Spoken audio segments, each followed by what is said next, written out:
Hoje a gente vai comentar um pouco sobre o filme Eu, Tônia.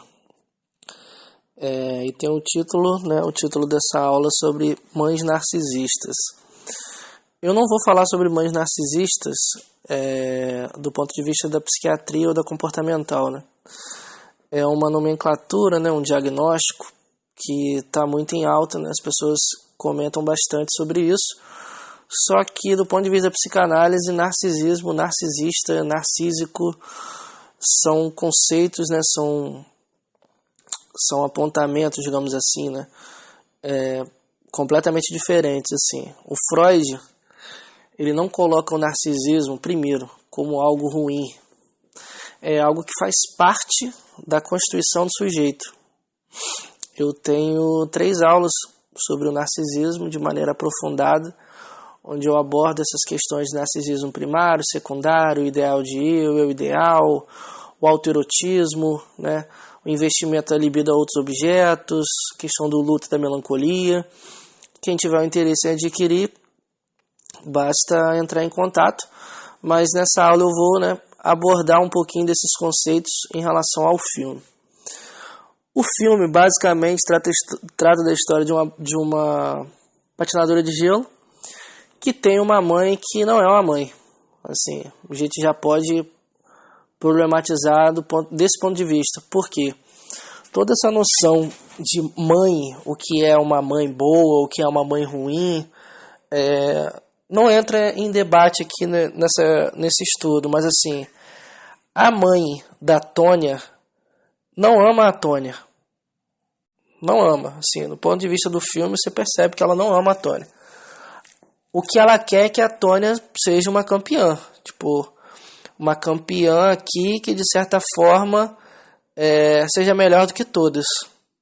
E essa mãe aqui joga na cara da Tônia o tempo todo, né? Que abriu mão, que teve que abdicar de uma vida inteira para poder acompanhar a Tônia nos treinos dela, para poder pagar os campeonatos, né, dela, as roupas, enfim.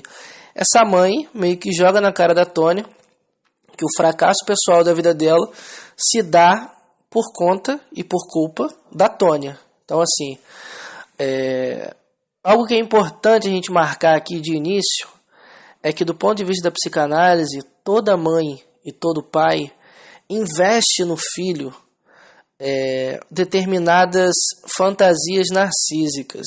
O que isso significa? Vou dar um exemplo para vocês compreenderem melhor o que isso significa. Imagine, por exemplo, que tenha uma mulher chamada Juliana. E o grande sonho de Juliana sempre foi ser uma bailarina. Assim, uma bailarina lindíssima, né, que viaja ao mundo inteiro. Só que Juliana, quando ela tinha 14, 15 anos de idade, ela, na educação física, jogando handball, acabou se machucando, né, com uma colega e machucou o joelho. Teve que operar o joelho e o médico disse, olha, o seu joelho você não pode, né, fazer determinadas atividades físicas, muito menos balé. O sonho de Juliana acabou. Então, assim, o sonho de Juliana aqui era ser uma dançarina de balé. Juliana acaba engravidando de José. E Juliana descobre, né, que está grávida, faz o teste de farmácia, né, faz o teste do hormônio e tal. No dia da ultrassom, Juliana descobre que ela está que ela está esperando uma garotinha. Essa garotinha que nem nasceu ainda, esse objeto aqui, eu não vou problematizar o que é feto, embrião, o que é o sujeito, não é esse o ponto, mas assim, do ponto de vista da psicanálise, a filha de Juliana começa a receber determinados investimentos narcísicos das fantasias da própria Juliana. O que isso significa? A Juliana já começa a imaginar como que a filha dela vai ser. Olha, minha filha vai estudar em tal escola, porque eu estudei em tal escola. Olha, minha filha o quarto dela vai ser todo rosa, ela vai ter um ursinho de pelúcia, eu vou ler para ela Alice no País das Maravilhas, e a minha filha vai ser dançarina de balé. Olha só, um sonho, né, uma fantasia aqui, né, da infância da mãe, que essa mãe aqui deposita na filha, colocando essa filha aqui como essa espécie desse eu aqui, dessa filha aqui, que de certa forma vai satisfazer né, vai realizar uma fantasia de Juliana, dessa mãe aqui que gostaria, né, de ter sido uma bailarina. O Freud coloca, né, esse exemplo que eu acabei de dar para vocês, a noção de eu ideal. Vou dar outro exemplo para vocês. Imagine que Juliana vá para a maternidade no dia 30 de outubro.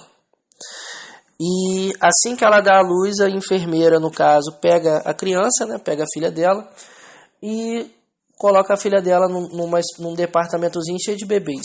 Aí no dia seguinte, na manhã seguinte não, logo minutos depois do parto, a enfermeira traz o bebezinho para ela, né, a bebezinha para ela. E fala assim: olha, Juliana, aqui é sua filha. Juliana, quando bate o olho na filha, na bebezinha, começa a falar: nossa, mas o pé dela é igualzinho o meu, olha só o dedão, como é que é igual o meu. E ela começa a falar com a enfermeira: nossa, mas esse cabelo aqui, nossa, esse cabelo pretinho, parece o cabelo da vovó Geralda, por exemplo, sei lá, a mãe dela. Ela começa a colocar nesse bebezinho aqui várias significações, né, vários adereços aqui que essa criancinha aqui, que esse bebezinho se parece. Aí digamos que a enfermeira, no momento que entrega a criança e ouve essas coisas, olha a pulseirinha dessa criança e vira para a mãe e diz: nossa, me perdoa, eu errei o bebê, não é esse bebê não, é outro. Isso daqui é o eu ideal, do tipo, o que está em jogo aqui não é o ser dessa criança. O que está em jogo aqui são essas fantasias, né? São essas espécies dessas idealizações que a mãe aqui, né, nesse exemplo que eu estou dando para vocês, mas pode acontecer com o pai também, né, com o homem, com o filho, acaba direcionando, né, para o filho, esse eu ideal aqui. Esse eu ideal, do ponto de vista do narcisismo, se transforma no ideal de eu, que é um conceito freudiano também, né, do ponto de vista da psicanálise em relação ao narcisismo. Então, assim, de início a gente pode marcar que toda mãe, de certa forma, do ponto de vista do inconsciente, é uma mãe narcísica. Vou repetir. Toda mãe é uma mãe narcísica, porque ela investe nesse bebezinho aqui, na filha dela, no filho dela, determinadas fantasias da sua própria infância. Então, assim, o bebezinho aqui é tomado como esse objetozinho, né? Então, assim, o eu aqui desse bebê não está estruturado, não está formado ainda. É um eu fragmentado. Toda essa noção do eu aqui, o Lacan vai trabalhar muito bem no estágio do espelho, como formador da função do eu, né? O eu aqui como uma imagem. Então, assim, o eu desse bebezinho aqui, dessa criancinha, se torna se torna alvo da libido. Então, assim, a criancinha começa através do seu eu, ter uma satisfação pulsional aqui inconsciente. Aí vocês podem estar se perguntando: nossa, Daniel, ficou muito confuso. Vou dar um exemplo para vocês. O mito do Narciso tem duas versões, mas a versão mais importante para a gente entender agora é a seguinte: o Narciso, no caso, ele se depara com a própria imagem, né, com a sua própria imagem, e ele se enamora. Há uma espécie de um enamoramento da sua própria imagem.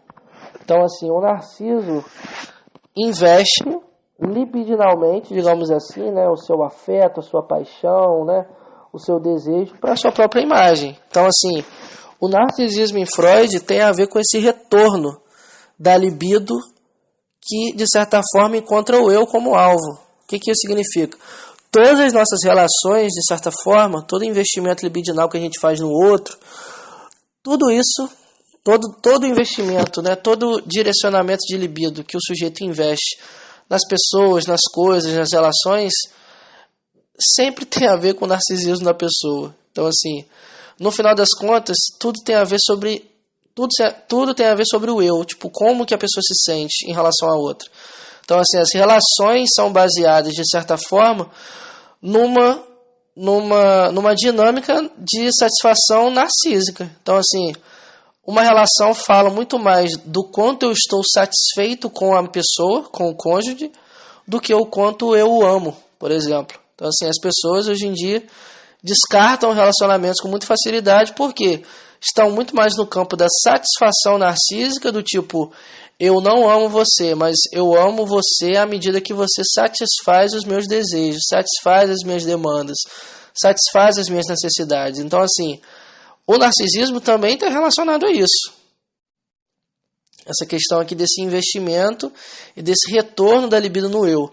No caso da Tônia, que é importante a gente marcar aqui também, é que o eu ideal surge como um lugar, vamos colocar assim, que o neurótico sofre uma vida inteira para tentar entrar dentro desse lugar. Então, assim, a criancinha, ao perceber que a mãe, né, direciona o seu olhar para outros objetos além dela, que a mãe deseja outras coisas além dela, que ela, no caso a criancinha, não é, né, não faz parte da mãe como um corpo só, que ela é um ser separado dessa mãe, a criancinha se vira para a mãe e meio que se pergunta, nossa, mas o que essa mãe quer? O que essa mãe quer? Como eu preciso ser? De que maneira eu preciso me portar para que a minha mãe me ame, para que o meu pai me ame? Então, assim, o ideal de eu tem muito a ver com essa questão do reconhecimento, do olhar, da aprovação e do amor do outro. Esse ideal do eu aqui, ele não está incluído, digamos assim, somente na formação e da construção desse sujeito aqui. Isso está na vida, no cotidiano, por exemplo. O padrão estético. O padrão estético é um ideal do eu. Então, assim, é um padrão hoje, né, das mulheres, né, sei lá, modelos da Victoria's Secret, teriam 1,70m, 1,75m, 52 kg, 65 centímetros de cintura. Há um padrão aqui, há um ideal do eu aqui, que milhões de garotas e adolescentes tentam entrar dentro desse ideal, tentam alcançar esse ideal. Mas até mesmo a modelo da Victoria's Secret tem um ideal de eu também, que ela não consegue alcançar. Então, assim, esse ideal do eu aqui, do ponto de vista da cultura, é algo que traz angústia ao sujeito também, é um sintoma também. Outra coisa também que a gente pode pensar como um ideal do eu é, por exemplo, essa questão do padrão branco. Então, assim, do próprio racismo, de certa forma, na nossa sociedade, né, que é uma sociedade que tem um racismo estrutural, tem um ideal aqui que é branco. Um ideal que é branco, um branco e europeu. Tipo, tem toda uma questão estética aqui que, à luz de algumas pessoas que talvez não reflitam tanto sobre o assunto, pensa que não é nada demais. Mas, por exemplo, um ideal do eu, onde o cabelo tem que ser liso, onde o nariz tem que ser fino, não pode ser largo, onde os lábios precisam ser finos, onde, né, o traços tem que ser de determinada forma. Então, assim, há um ideal de eu aqui do ponto de vista racial também. Então, assim, há um ideal de eu também, por exemplo, no recorte de gênero. Dificilmente você vai ouvir de pessoas, né, na rua que gostariam de ver uma protagonista de uma novela das 9, uma travesti, por exemplo. Então, assim, há um ideal de eu aqui do ponto de vista cultural, do ponto de vista padrão estético, do ponto de vista de gênero e do ponto de vista de raça também. Então, assim, esse ideal de eu aqui, do ponto de vista, né, social, é algo que causa um sofrimento extremo ao sujeito também.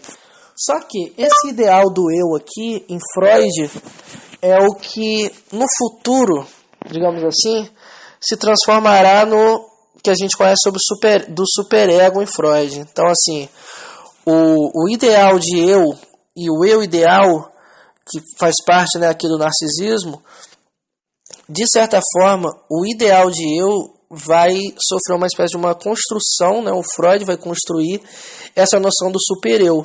Do supereu aqui, que não apenas é esse carrasco, mas é um supereu que exige. Há uma certa ordem aqui, do tipo, olha, você deve se comportar dessa forma.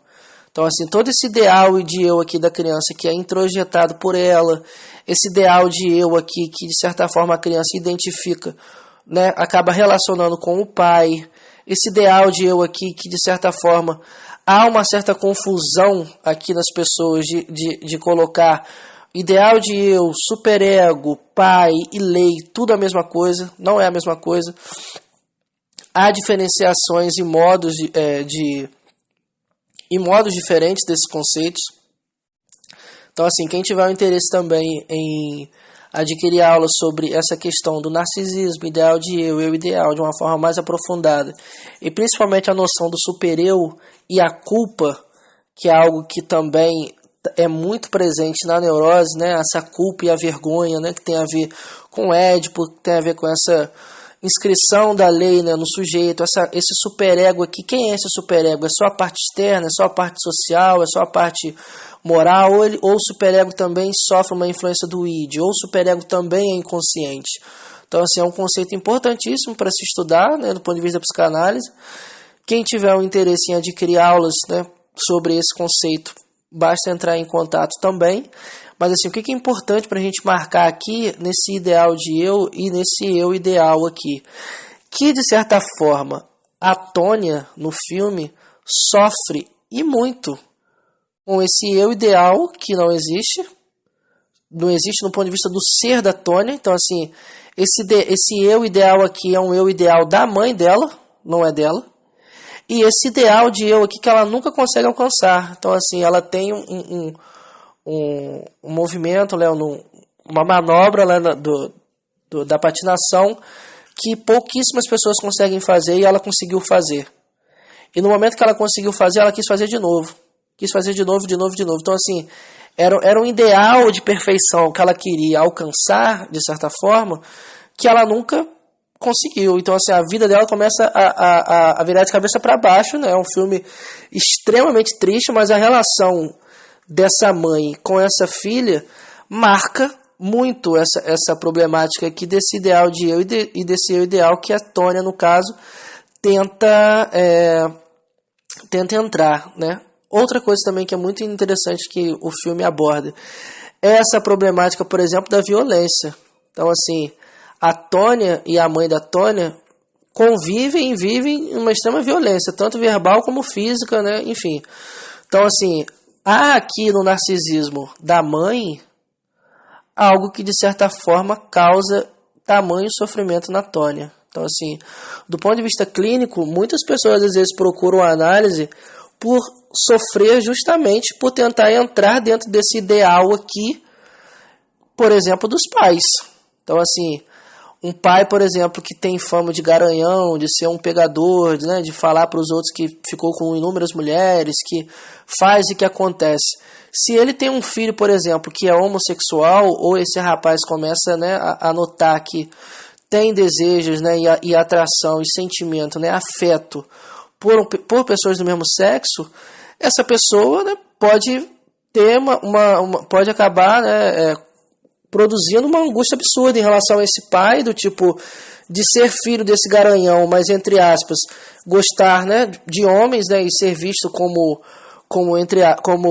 né, de uma maneira pejorativa por esse pai. A própria noção da sociedade também tem um ideal de eu do ponto de vista da sexualidade, né, que é um ideal heteronormativo. Então, assim, que pessoas que estudam, por exemplo, ciências sociais, né, e trabalham bastante essa questão da sociedade, do gosto e tal, da orientação sexual, comenta bastante esse termo, né, heterossexualidade compulsória, que é exatamente isso, tipo, esse ideal de eu aqui que atinge até a sexualidade do sujeito. Então, assim, a Tônia sofria, né, no filme, no livro também, né, aborda essa questão, sofria e muito com esse ideal de eu aqui, dessa mãe que ela não conseguia entrar. E assim, ela não se sentia amada por essa mãe também. Essa mãe não demonstrava nenhum tipo de manifestação afetiva, de carinho, de amor, de nada com a Tônia. Então, assim, a Tônia aqui era alguém, era uma pessoa que, de certa forma, ela queria que fosse perfeita. Ela queria que a Tônia fosse a melhor. A Tônia não podia se divertir como as outras garotinhas se divertiam quando estavam fazendo as aulas, né, de patinação. A Tônia treinava para ser uma campeã, ela não treinava para aproveitar, para brincar ali, para ter um hobby. A vida da Tônia sempre foi a patinação, mas essa é a pergunta que o filme faz e que, de certa forma, a gente pode, né, ter esse questionamento. Será que realmente era um sonho da Tônia ou era um sonho da mãe dela? Então, assim, às vezes os filhos também se colocam numa posição de, entre aspas, ter o desejo de satisfazer essas demandas e essas fantasias que são dos pais. Então, assim, o meu bisavô e meu tataravô, o meu avô e meu pai é médico, cardiologista, e eu estou estudando para quê? Para ser médico, cardiologista. Será que realmente eu quero ser cardiologista? Será que realmente o meu desejo é ser cardiologista? Então, assim, há também aqui nos filhos um desejo de satisfazer, né, essas fantasias, essas demandas dos pais, buscando o quê? Essa aprovação, esse reconhecimento e esse amor aqui do eu ideal, né, no narcisismo. Então, assim, as pessoas costumam tentar, né, entrar, entre aspas, dentro desse eu ideal, numa tentativa de quê? De amor, ser amado, ser visto, ser reconhecido, ser elogiado. Então, assim, toda a questão aqui de imagem, toda a questão aqui que gira em torno desse olhar do outro, desse olhar de aprovação do outro, faz com que, né, a gente pense do tipo, olha, a gente está tentando entrar em que ideal? E as pessoas sofrem por tentar entrar dentro desses ideais que são impossíveis de entrar. Então, assim, o sujeito vai passar uma vida inteira tentando entrar dentro desses ideais dos pais, né? Aqui do ponto de vista da psicanálise, né? Esse ideal aqui, tanto do pai quanto da mãe, e ele não vai alcançar. Então, assim, esse termo que as pessoas usam, mães narcisistas e tal, isso à luz da psicanálise é algo que precisa ser trabalhado. Por quê? No próprio Édipo, cada estrutura vai ter uma relação muito singular com a mãe, muito específica com a mãe. Então, assim, a histérica, o Freud, né, quando atendeu a Dora, né, percebeu que a mãe não tinha uma presença tão efetiva na estrutura histérica. Então, assim, é muito comum, entre aspas, né, que a relação entre uma mulher histérica e a mãe dela tem uma certa rivalidade, tem uma certa animosidade, tem um certo conflito, tem um mix aqui de admiração e, às vezes, rivalidade, de identificação e, ao mesmo tempo, de aversão ou de briga. Então, assim, tem toda uma tensão aqui edípica entre a mãe da histérica e a histérica. Em compensação, a mãe do obsessivo também é diferente, né? Essa mãe aqui que faz o filho de falo.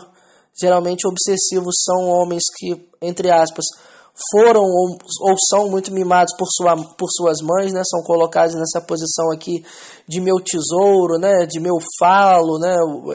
O meu júnior, né? Homens, enfim, tem uma relação aqui muito específica também com a mãe.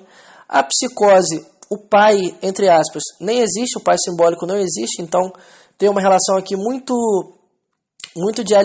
alienada, que é o desejo dessa mãe, né? O psicótico com a mãe dela, a mãe, né? A mãe aqui como essa figura materna, né? Eu estou usando o termo mãe aqui bem freudianamente falando. Tem a mãe da perversão também, que a presença da mãe da perversão assim, está muito mais em evidência essa mãe aqui, se é uma mãe fálica, se é uma mãe castrada ou não castrada, quem é esse pai aqui na perversão. Então, assim, nas próprias estruturas clínicas, cada mãe aqui se comporta do ponto de vista da fantasia, né, do ponto de vista da estrutura clínica, né, o modo pelo qual o sujeito fica diante, né, lida com o real, né, a estrutura clínica aqui como o modo como o sujeito lida com a castração, a mãe aqui vai ter um papel e uma participação diferente para cada estrutura. Então, assim, é importante a gente marcar, né, do ponto de vista da psicanálise, não usar esses diagnósticos do tipo mãe narcisista, tipo, mãe narcisista em que sentido? Porque narcisista aqui tem outra conotação, que não é a conotação que a psicanálise freudiana ou lacaniana usa. Então, assim, quem tiver o interesse também em adquirir aulas, né, sobre a estrutura da psicose, a estrutura da perversão e a estrutura da neurose, e estudar de maneira mais aprofundada a função, o lugar, o papel e a participação e a importância que a mãe tem nas estruturas clínicas, só mandar um e-mail ou entrar em contato também.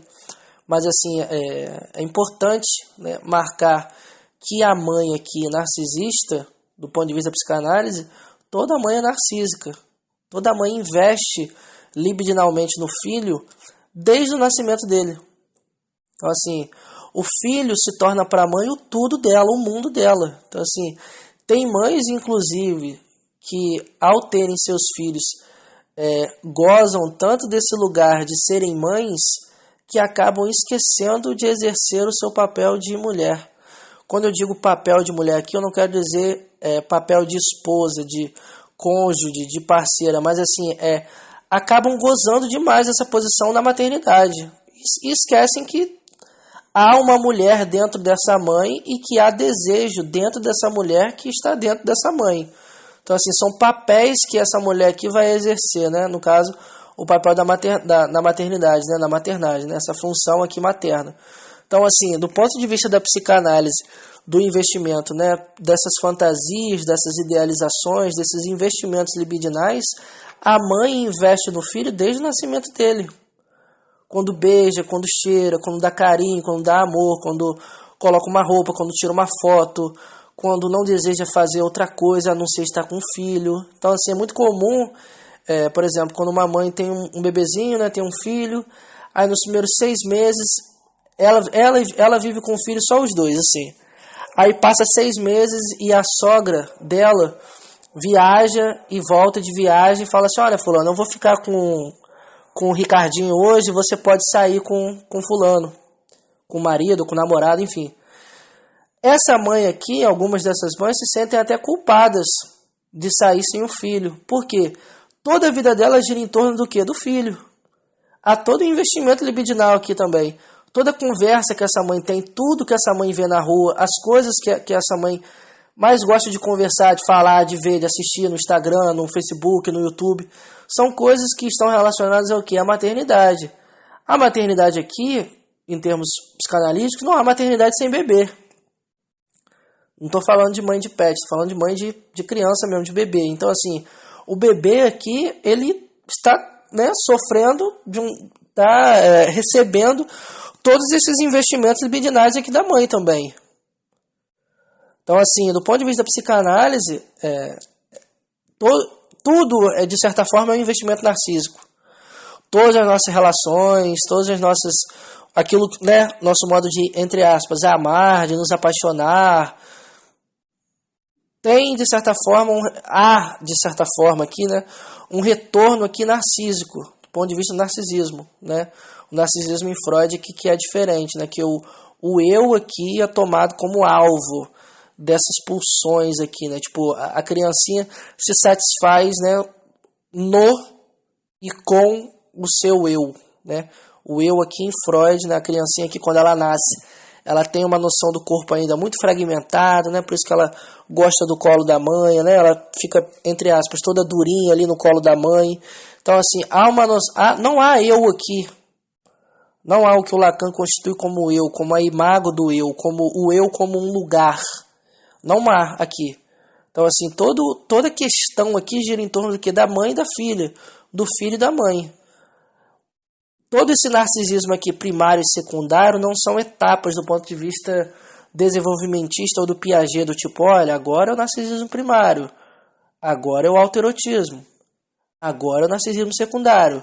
Entre o narcisismo secundário e o primário tem o eu ideal e tem o ideal do eu. O Freud não trabalha dessa forma. Está tudo acontecendo ao mesmo tempo. Então, assim, a criancinha com 6 meses, com 1 ano e meio, 2, 3, tudo isso aqui está acontecendo ao mesmo tempo. Então, assim, as aulas sobre narcisismo, o próprio conceito de narcisismo é importantíssimo para se estudar do ponto de vista da psicanálise. Por quê? São conceitos que, por exemplo, toda a noção do eu, o eu como lugar, toda a questão dos investimentos narcísicos, toda a questão de libido, toda a questão aqui de relacionamento, amor, rivalidades, fantasias, ciúmes, tudo tem a ver com narcisismo. Não é que tudo tem a ver com narcisismo, mas passa pelo narcisismo. Ideal de eu ideal, superego, autoerotismo, né? O que o Lacan, né, fala bastante sobre alienação e separação, conversa com narcisismo. Toda a questão, né, de desejo, demanda e necessidade também conversa com o narcisismo. Então, assim, são conceitos cruciais e importantíssimos para se estudar. Então, assim, quem tiver o interesse em adquirir aulas, 3 aulas sobre o narcisismo, de maneira muito mais aprofundada do que né, a gente está trabalhando aqui nessa aula, basta entrar em contato também. Então, assim, o filme Eutônia ajuda a gente a compreender e, de certa forma, pensar como que esse ideal de eu e esse eu ideal aqui, que surge e nasce, né, desse narcisismo aqui dos pais, né, no caso da mãe dela, pode causar tamanho sofrimento no sujeito. Então, assim, é importante, quando a gente estuda psicanálise, ter isso em mente, assim, que a participação, a função e o papel que a mãe exerce na vida do sujeito pode vir a corroborar e muito para determinados sintomas, angústias, né, e manifestações sintomáticas. Essa foi a aula de hoje. Quem tiver interesse em adquirir aulas específicas sobre os conceitos que foram abordados, só chamar no privado.